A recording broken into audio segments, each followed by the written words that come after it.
Dave Wagner is at the live desk with the steps President Trump says he is taking. Dave? Monique, today the president said he met with 30 state and county health officials across the country. This comes as more than 100 cases of coronavirus are reported in 15 states.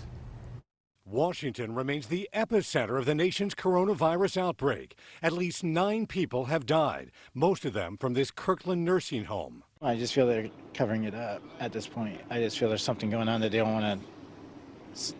want to admit. Senator Patty Murray grilled health officials about delays in testing. I have people in my state who may have been exposed.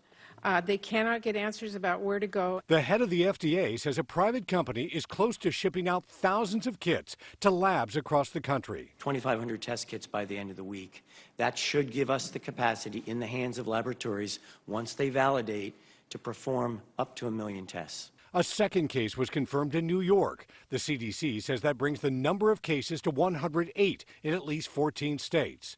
The Trump administration met with officials from 30 states to help contain the virus. That followed a Monday meeting with pharmaceutical executives, pushing the nation's biggest drug makers for a vaccine. A lot of good things are happening, and they're happening very fast. I said, do me a favor, speed it up, and they will. Even working full speed, health officials say a vaccine is still a year to a year and a half away. When we hear talk about a vaccine's going to be ready in a couple of months, it won't be ready for being deployed.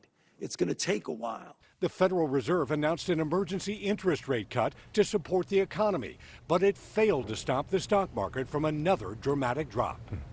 Now, the Fed might not be done just yet. There is concern the coronavirus economic damage could last not just weeks, but several months. If so, that could result in more action on interest rates. Dave Wagner, KIRO 7 News.